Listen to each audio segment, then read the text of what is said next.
Pemirsa, saya masih bersama dengan Antasari Asa. Pak Antasari, tadi Anda mengatakan masih menunggu, masih mengumpulkan puzzle-puzzle yang masih tercerai-berai untuk mengumpulkan bukti, informasi, dan pada akhirnya Bapak akan melaporkan ke Polda, mengungkap dengan jelas siapa nama-nama itu. Berapa persen sih Pak sekarang bukti-bukti yang sudah Bapak pegang? Ya, kalau dihitung persentasenya ada sampai 40-50. 40 sampai 50 berarti masih di bawah 50, masih sedikit dong Pak. Iya sedikit tapi kualitasnya kan tinggi. Kualitasnya tinggi? Iya. Yang paling tinggi yang mana Pak kualitasnya? Bukti apa? Ya alat bukti itu kan di KUHP itu kan ada berapa ya alat bukti. Keterangan saksi, tersangka, surat, petunjuk. Nah, yang saya punya ini keterangan saksi. Artinya mereka yang pernah mendengar, melihat, dan mengalami, itu yang akan bicara ke saya. Asal jangan mereka ini dihilangkan. Ini kan banyak, Munim udah hilang, almarhum, ya kan. Supirnya dulu korban itu, nggak tahu udah kemana. Itu saksi-saksi kunci semua. Rani kemana sekarang Pak? Nggak tahu saya. Lu kok tanya ke saya? Bapak tidak tahu sama sekali? Saya nggak tahu sekali. Sejak peristiwa itu sudah nggak tahu saya. Dan saya bukan siapa-siapanya saya, dan dia juga bukan siapa-siapanya saya. Saya penasaran Pak, Rani ini sebetulnya pernah tidak mengaku kepada Bapak bahwa sebetulnya dia itu disuruh orang misalnya? Pernah tidak? Enggak. Enggak pernah? Hanya dia pernah minta maaf, itu aja. Minta maaf untuk? Ya dia kirim SMS, saya minta maaf. Udah gitu aja. Saya juga minta maaf soal apa. Minta maaf? Tidak disebutkan alasannya? Enggak ada sebutkan. Hanya bilang minta maaf? Minta maaf. Sesingkat itu saja Pak? Iya, tapi saya tidak respon. Saksi-saksi yang Bapak maksud sudah Bapak miliki itu siapa Pak? Mereka berada dalam peristiwa. Nah ini ya kewajiban saya untuk melindungi. Saya tidak akan sampaikan. Saya ya melanggar etika lah kalau saya menyebut saksi itu. Karena mereka harus dilindungi. Yang saya butuhkan bukan sosok orangnya, tapi apa yang dibicarakan dia. Fakta apa yang disampaikan ke saya itu.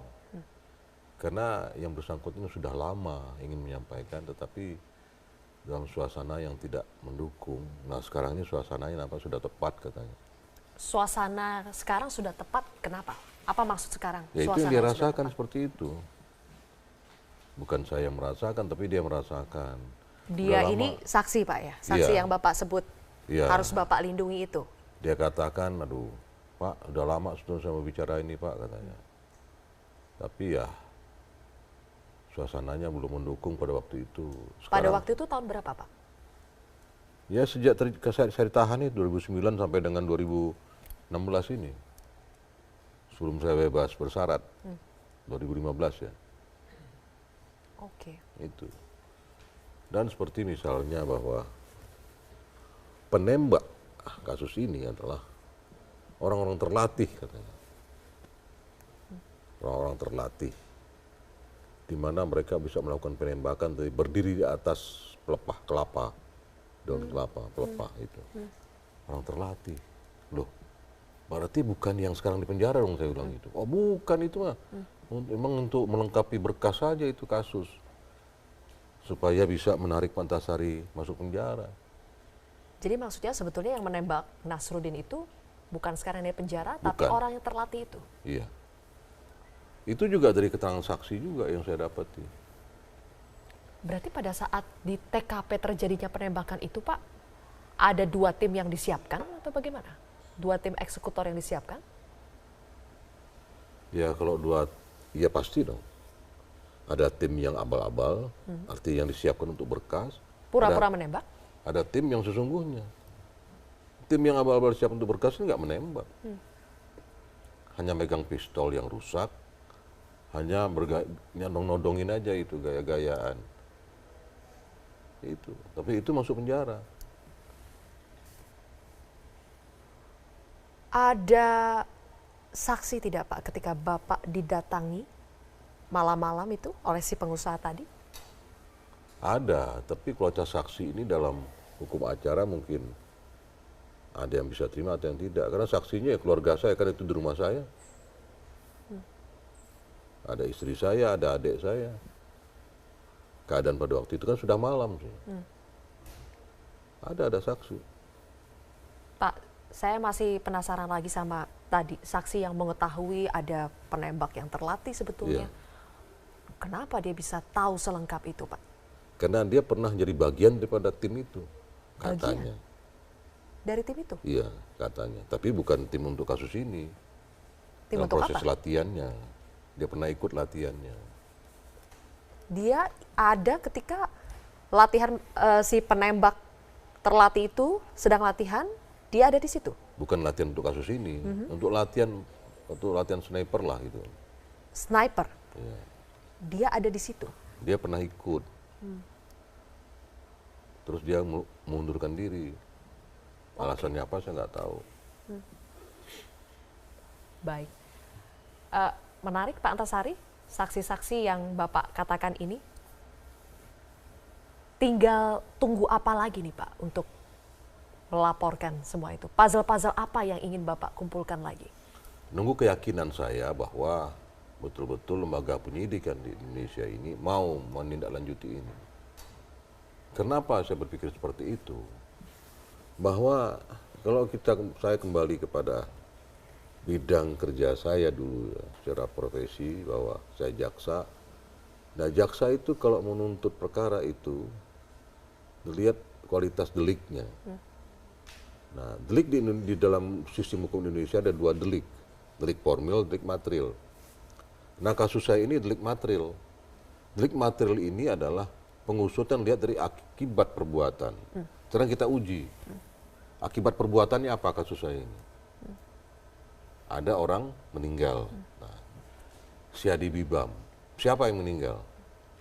Oh, si Polan. Di mana dia meninggal? Oh, di Tangerang. Bila mana? Kapan dia meninggal? Oh, tahun sekian, tanggal sekian, bulan sekian. Nah, dengan cara apa dia meninggal? Bagaimana cara meninggal? Karena dari situlah penyidik mencari siapa pelakunya. Begitu seharusnya. Seharusnya demikian. Nah, Tapi tadi Bapak mengatakan bahwa menunggu keyakinan bahwa lembaga penegak hukum ini betul-betul iya. mau. Dalam kasus ini aja tidak seperti itu cara mereka ngusutnya. Belumlah mati ini orang masih di rumah sakit, belum meninggal korban ini. Tapi mereka sudah kan ini AA ini, pejabat negara. Oke. Loh, bagaimana saya pikir kan? Tapi Pak Antasari mengatakan tadi di bawah kepemimpinan Pak Tito sebagai Kapolri, Ya, saya yakin. kepada Presiden Jokowi juga ada keyakinan? Ya pasti yakin lah. Karena beliau mengeluarkan gerasi saya kan dengan keyakinan sesuai dengan pertimbangan Mahkamah Agung. Ya, fakta yang ada seperti itu. Baik. Pak Antasari, ada yang menarik Pak sebelum kita sudahi. Pak Antasari ini ikut mengomentari tweetan dari Pak SBY. Pak Antasari bilang daripada tweet-tweet nggak jelas, mending bantu saya lah untuk mengungkap kasus saya. Iya. Kenapa Bapak spesifik mengomentari Ya tweetnya begini Pak kan, SBY? saya kan warga negara yang sudah tidak punya kegiatan tetap. Gitu. Tentu saya juga ingin keadaan ini kan, saya setelah keluar dari lembaga pemasyarakatan, saya ingin juga saya jalan kemana-mana dengan cucu itu tenang, ya kan, dengan tidak was-was. Nah, kalau sudah para pemimpin merasa yang satu begini-begini kan, kita khawatir juga kan. Nah, apalagi setelah saya baca ada cuitan, ya, tweet apa itu di saya tidak punya Pak. Twitter, saya tidak ngerti itu. Saya baca di koran bahwa sekarang ini Indonesia sudah dikuasai, ya, dikuasai oleh hoax. Nah, saya kan jadi itu. Juru fitnah katanya. Ini enggak terkesan oleh publik yang awam bahwa ini yang bikin hoax ini penguasa kan begitu. Nah, sementara saya pada waktu itu sedang menunggu proses gerasi. Wah, jangan sampai Pak Jokowi terganggu pemikiran dengan itu sehingga gerasi saya tidak diproses. Itu aja termudahnya foto itu sebetulnya. Tapi masa tweetan dari Pak SBY yang seperti itu Iya. bisa mengganggu Pak Jokowi, Pak? Loh, kan manusia juga beliau kan. Akhirnya saya pikir, kenapa sih Pak SBY gitu? Kenapa nggak bantu saya aja di masa-masa akhir usia ya? Bantu saya aja bongkar kasus ini. Memang dulu nggak dibantu Pak sama Pak SBY? Jangankan membantu, Pak. Empati aja tidak. Kenapa? Bukannya Bapak dulu dekat sama Pak SBY sebagai Justru Ketua KPK itu. dan Presiden? Kalau saya tidak dekat, Saya tidak pernah jumpa beliau dulu misalnya kan. Beliau tidak peduli, saya juga tidak masalah. Dulu sangat intens sekali, kata kami sering ketemu, hampir setiap bulan ketemu lah kami dengan beliau. Artinya ketemu dalam hati tugas ya. Tapi ketika saya masuk tahanan, beliau tidak ada menunjukkan empati. Biasanya beliau kalau ada apa-apa kan prihatin. Ini nggak ada. Nah, kenapa saya begitu? Saya ini kan pejabat negara. Ketua KPK itu menurut undang-undang pejabat negara. Beliau kepala negara. Minimal hubungan itu kan. Nah, makanya saya tuh khawatir. Ketika beliau ini waktu itu masih menjabat, didatangi oleh pejabat kepolisian atau kejaksaan agung, melaporkan yang salah. Jadi beliau tersesati gitu. Bapak menilai Pak SBY mendapatkan laporan yang salah dan jadi sesat? Ya, karena beliau mempersilahkan ini diusut terus.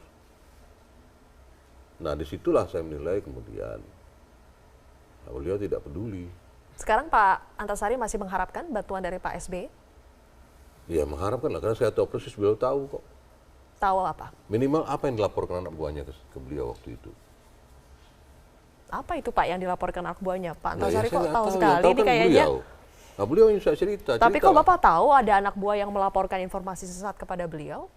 Saya kan dalam lingkungan pejabat lah kata waktu itu ya. Ketua lembaga pemberantasan korupsi. Kan saya tahu sistem berlaku. Apa. Hanya ketua KPK yang tidak melaporkan tugas yang jangan sampai diintervensi. Baik. Kalau Kapolri Agung kan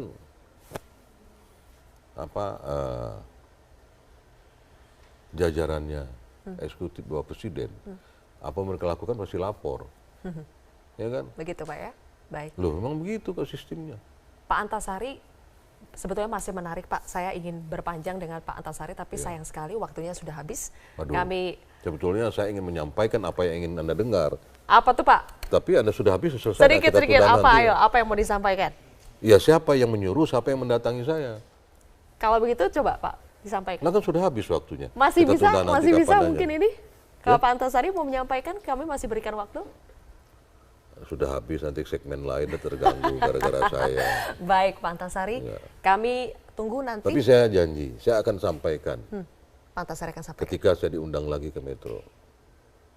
Di undangan berikutnya Pak ya? Ya, tapi jangan subuh-subuh lah saya datangnya. Agak siang dikit gitu. Terima kasih Pak Antasari atas waktunya bersama kami di Metro Pagi Prime Time kali ini. Antasari Ashar pemirsa telah bergabung. Kami masih akan kembali lagi dengan informasi lainnya sesaat lagi.